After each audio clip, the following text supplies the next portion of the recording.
वो हरिद्वार लेके गया मैं, आदरणीय रामदेव बाबा टकरा गए मेरे से। वाह, परसों बाबा ने मेरी बीवी से पूछा हाँ। शादी को कितने दिन हो गए बच्चा? बीवी ने कहा 3 महीना। बाबा ने कहा आज का पहला योग सीखो, ध्यान से सुनोगे मजा आ जाएगा आपको। बोले आज का पहला योग सीखो, मेरी बीवी को बोला।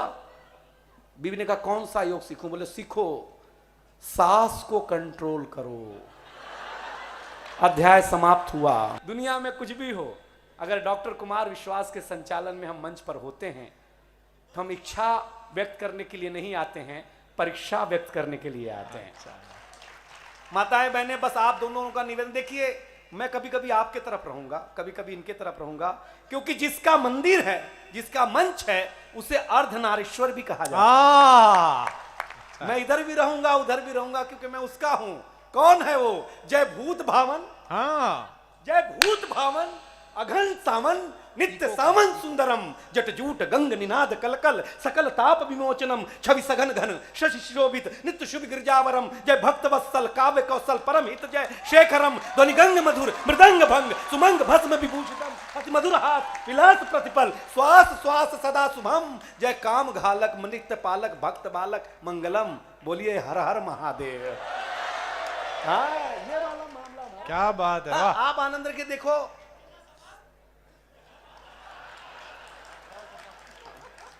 इससे पता चला ये आदमी कथा करता है। मैं सही बताता हूँ, मजा आया यार भाई, आनंद लगा ना। देखो पुरुषों, हम स्वच्छता में भरोसा करते हैं। अच्छा, हम नीट क्लीन रहते हैं, ये महिलाएं नहीं रहती। अच्छा, बिल्कुल मेरा दावा है।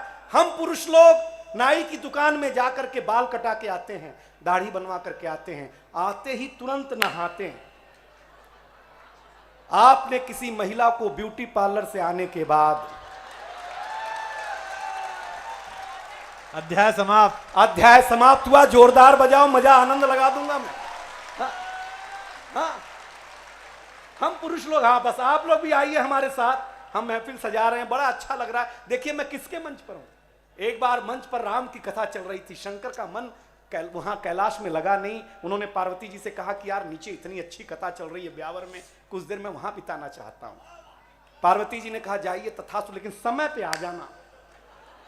हाँ, महिला तो समय वाला ध्यान रखती है। बोले समय पे आ जाना। शंकर भगवान आ गए नीचे, बोले ठीक 11:30 बजे आ जाऊंगा। नीचे आए, कथा का ऐसा रस बरसा, भगवान शंकर खो गए। उनके बगल का आदमी धीरे से घड़ी की तरफ नजर गई तो भागा। उसके बगल में शंकर जी भी उठ के भागे, तो पहले वाले से पूछा तू क्यों भाग रहा है? ब्यावर का था वो। तो उसने कहा मैं अपनी पत्नी को 10:30 का बोल के आया था, 12 बज गया इसलिए भाग रहा हूं, आज तो अपनी गई काम से। इतना सुनते ही शंकर भगवान भी भागे। बोले मैं तो 11 ही बोल के आया था, अपनी तो हालत खराब हो जाएगी भाई साहब। चाहे देव हो चाहे मनुष्य हो, लेकिन प्रेम जिससे करता है उससे डरता भी है, चाहे वो पार्वती हो या पत्नी हो। भाई साहब आप मन से सुनिएगा। मैं छोटी छोटी, देखिए मेरी शादी हुई तो मैं कुमार जी के पास गया, हमने कहा डॉक्टर साहब आप विश्व प्रसिद्ध युग कवि हो, आप कथा भी कहते हैं, आप कविता भी सुनाते हैं, आप तुलसी के भी स्वरूप में हैं, आप सुखदेव के भी स्वरूप में हैं। बहुत कम ऐसा होता है कि कभी कथा सुनाए। तब आप बताइए कि मेरी शादी हो गई है, मैं बीवी को कहां लेके जाऊं? बोले हरिद्वार ले जा। मैंने कहा शादी हुई या श्राद्ध नहीं हुआ है? मैं सही बता रहा हूं आपको, वो हरिद्वार लेके गया मैं, आदरणीय रामदेव बाबा टकरा गए मेरे से। वाह, परसों बाबा ने मेरी बीवी से पूछा शादी को कितने दिन हो गए बच्चा? बीवी ने कहा 3 महीना। बाबा ने कहा आज का पहला योग सीखो, ध्यान से सुनोगे मजा आ जाएगा आपको। बोले आज का पहला योग सीखो, मेरी बीवी को बोला। बीवी ने कहा कौन सा योग सीखूं? बोले सीखो सांस को कंट्रोल करो। अध्याय समाप्त हुआ। वो सांस को कंट्रोल, अरे मैंने कहा बाबा ने सांस बोला, सांस थोड़ी नहीं बोला है। बीवी बोली जो जल्दी फायदा करेगा उसी को कंट्रोल करेंगे। हम सही बता रहे हैं। बोली दूसरे दिन वापस जाएंगे, कल वापस जाएंगे। दूसरे दिन वापस लेके गए। बाबा ने कहा कि तुम्हें कल बताया था ना सांस को कंट्रोल करो, आज दूसरा योग सीखो। सांस को बाहर छोड़ो। मैं सही बता रहा हूं महाराज जी। मैं हरिद्वार में मेरा मन नहीं लगा महाराज जी। मैं अपनी बीवी को लेकर के गया इलाहाबाद कुंभ के मेले में। वहां जैसे ही डुबकी लगा के मेरी बीवी बाहर आई तो एक नागा बाबा टकरा गए। वो बाबा पीछे लग गई, बाबा आशीर्वाद दे दो मेरा पति व्यावर में खूब मन से सुना जाए, बाबा आशीर्वाद दे दो कुमार विश्वासी से खूब प्रेम करें, बाबा आशीर्वाद दो इसके जीवन में साधु संतों का खूब आशीर्वाद हो। वो नागा बाबा 10 मिनट सुने, 15वें मिनट में भड़क गए। वो बोले मैं नागा बाबा हूं ही नहीं, मैं नहाने गया था, किसी ने कपड़े चुरा लिए हैं बच्चा। आपको मजा आया हो तो एक बार मुझे तालियां बजाइए। क्या सुन रहे हैं आप? ये कविता का मंच है। बड़ा अच्छा लग रहा है कि आप प्रेम से सुन रहे हैं। मुस्कुराहट दुनिया का सबसे अच्छा श्रृंगार है चेहरे का, उससे अच्छा श्रृंगार इस दुनिया में हुआ ही नहीं, ऐसा मेरा पर्सनल मानना है। बहुत सारी महिलाएं बैठी, एक दिन मेरी बीवी जो है के पास पड़ोसन आई, बोली माचिस दो माचिस। तो मेरी बीवी ने सास को आगे कर दिया, बोले इनको ले जाओ। हो गया। पूछा क्यों? बोले ये जहां भी जाती हैं आग ही लगाती हैं।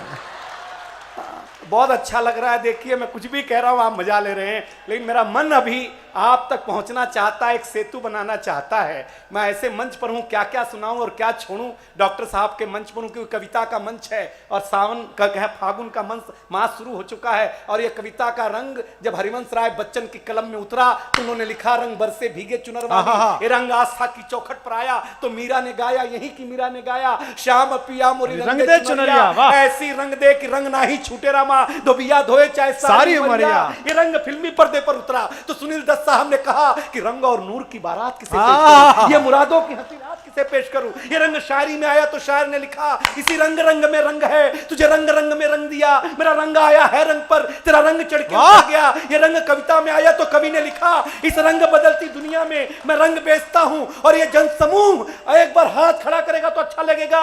ये रंग जब 18 साल के नौजवान के सर चढ़ करके बोला तो गली गली में भगत सिंह ने गाया, मेरा रंग दे बसंती चोला माए। ये कविता का रंग था, ये आनंद है।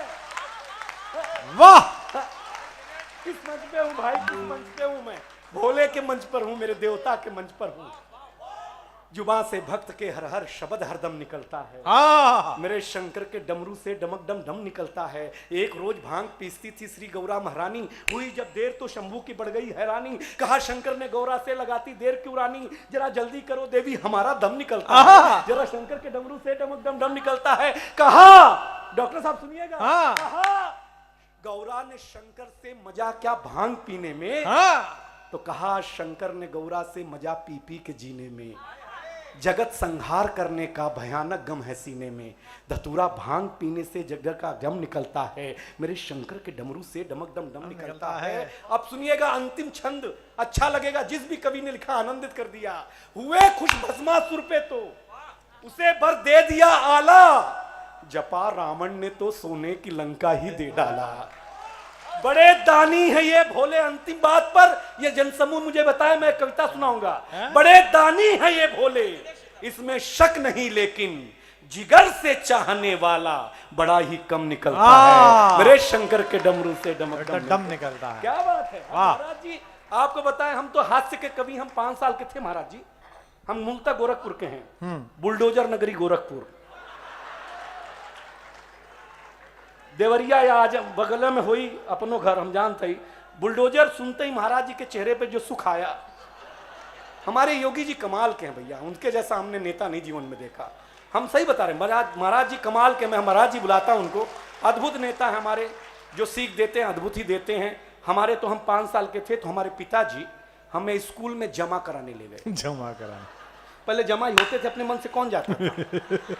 ऐसे बगीचे में स्कूल लगा हुआ, ऐसे मास्टर साहब बैठे हुए, ऐसे हम खड़े, तो मास्टर साहब ने पिताजी से पूछा किसका लड़का है, तो हमारे पिताजी भावुक हो गए। बोले मास्टर साहब आपका ही है।